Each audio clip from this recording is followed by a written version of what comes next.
Research என்ன சொல்லுதுங்க sir? அவர் இந்த உலகத்துக்கு ஏதோ ஒரு முக்கிய செய்தி சொல்ல வராரு. அவர் கொஞ்சம் சொல்ல ஒரு பஞ்சாயத்தடா முடிச்சு பாரு, நமக்காக அம்பட்டு போலும் பிள்ளை குட்டியோட வெயில்ல காத்து கிடக்குறாங்களே.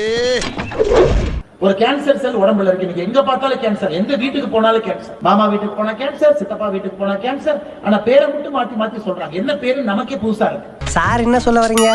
உடம்புல கேன்சர் செல் இருக்குன்னா நார்மல் செல்லை விட 7 மடங்கு அது சாப்பிடும்.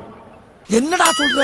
24 மணி நேரம் விரதம் இருந்தீங்கன்னா கேன்சர் செல்லுக்கு போற எனர்ஜியை கட் பண்ணீங்கன்னா செல் செத்து போயிடும். இது என்னடா புது பொருளியா இருக்கு? சஷ்டி விரதம் 7 நாள் இருந்தீங்கன்னா உடம்புல 1-2 கேன்சர் செல் இருந்தா எல்லா உடம்புலயுமே கேன்சர் செல் இருக்குதுங்க ஐயா. ஆஹா, இவன் மண்டை குழம்பி மெண்டலாகி வந்திருக்கானா இல்ல போர் அடிக்குதுன்னு டைம் பாசிங் பண்றானா? இங்க இருக்கிறவங்க யாரு உடம்புலயுமே கேன்சர் செல் இல்லைன்னு அர்த்தம் இல்ல. அந்த கேன்சர் செல் பெருகும் பொழுதுதான் அது கேன்சரா மாறுது. பாத்தாடி பார்வதி, என் பிள்ளையோட அறிவை. இந்த உலகத்துல மக்க மனுஷ தோண்ட காலத்துல இருந்து இப்படி ஒரு விளக்கத்தை யாரா சொல்லிருக்காங்களா? சின்ன சின்ன கேன்சர் செல் அங்கங்க அது ஒளிஞ்சிருக்கும். சனிக்கிழமை சாப்பிடாதீங்க, கேன்சர் செல் செத்து போயிடும். 7 நாள் விரதம் இருங்க, மொத்த கேன்சர் செல் செத்து போயிடும். அப்ப அண்ணன் சொல்ற மாதிரி பார்த்தோன்னா விரதம் இருந்துதான் போதும் போல. மெடிசன், டாக்டர், ஹாஸ்பிட்டலே வேணாம், மூடிட்டு வந்துடலாம். சாப்பிடாம இருந்தா போதும், எல்லா நோயும் போயிடும். ஒரே தீர்வு. சீனாவுல போய் கஷ்டப்பட்டு படிச்சுட்டு இதெல்லாம் செய்யும் பொழுது சத்தியமா உங்க உடம்புல கேன்சர் என்கின்ற நோய் வருவதற்கு வாய்ப்பே. சத்தியமா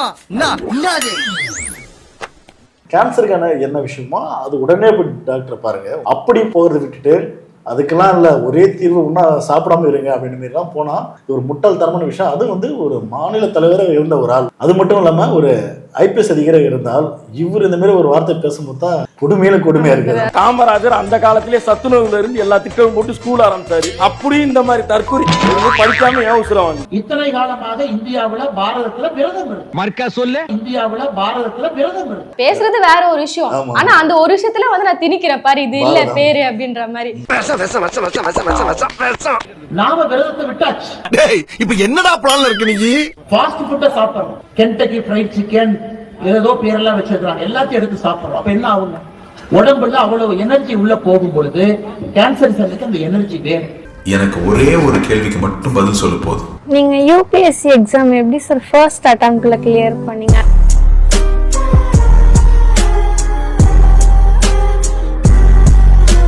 சங்கீகம் பார்த்தீங்கன்னா இப்படிதான் சொல்லுவாங்க, மாட்டு சாணம் ரொம்ப நல்லது, மாட்டு கோமியம் ரொம்ப நல்லது. பார்த்தோன்னா முன்னோர்கள் வந்து யூஸ் பண்ணாங்க, அதனால அது ரொம்ப வந்து நல்லது, அதனால பல நோய் போகும். ஆனா ஏதோ நம்ம முன்னோர்கள் அப்படி பேசுறாங்கன்னா நானும் பேசினா நீ என்ன பண்ணி? என்னையா முன்னோர்கள்? பெரிய முன்னோர்கள் என்ன கரண்ட் கண்டுபிடிச்சானா, பிளேனை கண்டுபிடிச்சானா, இல்ல டெலிபோனை கண்டுபிடிச்சானா? பழைய சோத்தி ஊர்காயும் தின்னுபிட்டு தம் கட்டி பேச கண்டுபிடிச்சான். எப்படி திருத்துறது? இப்ப கடைசியில அண்ணன் பார்த்தோன்னா விரதம் இருந்தா கேன்சர் போயிடும் அப்படின்னு சொல்லி வந்து ஒரு ரூட்டு விட்டுறாரு. சனிக்கிழமை சாப்பிடாதீங்க, கேன்சர் செல் செத்து போயிடும்.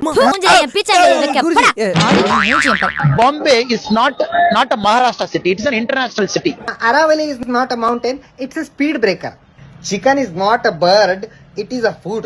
IPL is not Indian Premier League, it's a World Cup. Khichadi is not a khichadi, it's a veg biryani. ஜலதோஷம் வந்தா ஆவி கூட புடிக்க தெரியாது, அந்தால் புடிக்கிற அளவுக்கு வீக்கா இருந்திருக்கேடா. நீ எல்லாம் என்னடா தீவிரவாதி?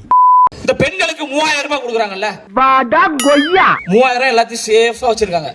எப்படா ஜனநாயகம் படம் ரிலீஸ் ஆகுமோ அப்ப குடும்பமாக படத்துக்கு போகணும். உங்களுக்கு எங்களை பார்த்தா கேளப்பை மாதிரி தெரியுதா? அரசு கொடுக்குற காசு கொண்டு வந்து நான் உன்னோட படத்தை பாத்துறேன். சாப்பாட்டுங்க அதுக்கு என்ன பண்றது? நீ குடிப்பியா?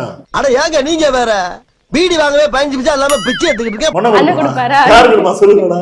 பயவுள்ள ஒரு பேச்சுக்கு சொன்னா உடனே செக்அப் பண்ணி பாக்குறேன். நிறைய பேர் என்கிட்ட கேட்டாங்க, அண்ணா படம் எப்படா ரிலீஸ் ஆகுது? ஏம்மா இல்ல 3000 ரூபாய் கொடுத்தாங்க கவர்மெண்ட்ல, வாங்கி வச்சிருக்கேன், செலவாயிருமோன்னு பயமா இருக்கு. சீக்கிரம் ரிலீஸ் ஆயிடுச்சுன்னா ஒரு 4 பேர் குடும்பத்தோட போயிடுவேன் அப்படின்னு.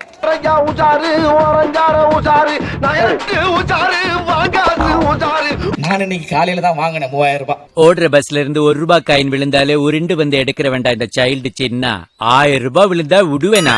அண்டர்வேர் கிழிஞ்சாலும் அசால்ட்டா வந்து எடுப்பேன். அப்படி ஒரு பெண்மணி வந்து கேட்டா என்னமா போயிடும், அதெல்லாம் ஒரு படமாமா, அந்த குப்பையை பகிர்ந்து போல போயிட்டு என்ன சாப்பிட்டு வாங்கி சாப்பிடுமா, போமா இந்த நல்ல வந்து கறி வாங்கி சாப்பிடுமா, ஏமா அப்படி பண்றீங்க அப்படின்னு சொல்லி ஒரு புத்திமை சொல்லலாம். அதை விட்டு அரசு கொடுத்த காசு கொண்டு போயிட்டு படம் வந்து பாருங்கம்மா, என்ன அர்த்தம்? இப்ப என்னங்கிறதுக்கு 3000 இல்ல 30,000 கொடுத்தா கூட காசை வாங்கிக்கோங்க, ஓட்டு போடுங்க. ஏய் திமுகக்கு போடாதீங்க, டிவிகேக்கு போடுங்க. அப்பாடா திமுகக்கு போடாதீங்க, டிவிகேக்கு போடுங்க. ஜோக் ஜோக் இல்ல இல்லையா? அந்த காசை நம்பி தான் அந்த படம் பார்க்க போறாங்கன்னா அப்ப அவங்க கிட்ட காசு இல்லைன்னு தானே அர்த்தம். அப்ப அவங்க ஃபேமிலி எவ்வளவு பின்னோக்கி இருக்கு. அந்த அரசு கொடுக்குற காசே அவங்க பெருசா பாக்குறாங்க, செலவாயிடுமோன்னு பயத்துல வந்து வச்சுக்கிறாங்க. அப்படி செலவாயிட்டா வேற காசு இருக்குல்ல அவங்க கிட்ட. சோ அப்படி ஒரு ஏழ்மையான ஒரு ஃபேமிலி வராங்கன்னா அவங்களுக்கு புத்திமதி சொல்லி சொல்றதை விட்டுட்டு அது ஒரு கண்டென்ட் எடுத்து நீ வந்து பேசுறியா? அது எவ்வளவு பெருமையா இப்படி காசு இல்லாம பிராடு பண்ணி பிழைக்க வேண்டிய நிலைமை ஆகி போச்சடா கிருஷ்ணமூர்த்தி. சூப்பரா வலிக்கும், கையிலாக கொடுக்கும். எவ்வளோடா? 25,000 ரூபாய். எவ்வளோ? 25,000 ரூபாய். ஏய் போங்கடா. நான் ப்ளீஸ்ண்ணா. ஏய் போங்கடா. சொறி பிடிச்ச நாள் எடுத்து வந்துட்டு 25. ஆளுக்கு 3000 ரூபாய் கொடுக்கும் திட்டத்தை பற்றி நான் ஒன்றும் சொல்ல போவதில்லை. அது ஒரு அபத்தமானது. இதெல்லாம் யாரா உன்கிட்ட கேட்டா? யாரா நீ? நீங்கள் நன்கு சம்பளம் வாங்கி கொண்டு இந்த 3000 ரூபாயை நீங்கள் பெற்றுக்கொண்டீர்கள் என்றால் உங்களை பல்வேறு விதமாக திட்ட விரும்புகிறேன். ஏன் அது சும்மா தானே தராங்க, நானும் வாங்குகிறேன் என்று நீங்கள் வாங்கிவிட்டால் அரசை ஏதாவது ஒரு விஷயத்தில் குறை சொல்ல உங்களுக்கு அருகதை இல்லாமல் போய்விடும். லூஸ் மாதிரி பேசாதடா, மைக் யார்ட்டே குடுறா. எங்களுக்கு எதற்கு இந்த பணம், எங்களுக்கு வேண்டாம் என்று நீங்கள் அந்த பணத்தை பெறாதீர்கள். நீ என்னடா சொல்றது சொல்ற? எங்களுக்கு தெரியும் நீ மூடு. பெரியார் எங்க கொள்கை தலைவர் சீக்கிரமாவே முதலமைச்சர்ன்றதுக்காகவும் பெரியார் சொன்னது எல்லாத்தையும் நாம முன்னெடுக்க போறோம். பகுத்தறிவு சிந்தனை. பெரியார் சொன்ன கடவுள் மறுப்பு கொள்கையை மட்டும் நாங்க கையில் எடுக்க போறதே இல்ல.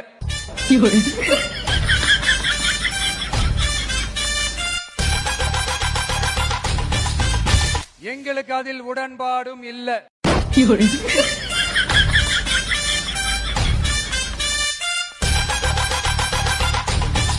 என்னது பெரியார் உங்க கொள்கை தலைவரா?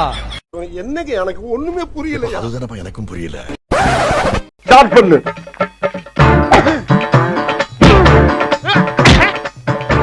இங்கிட்டு வா.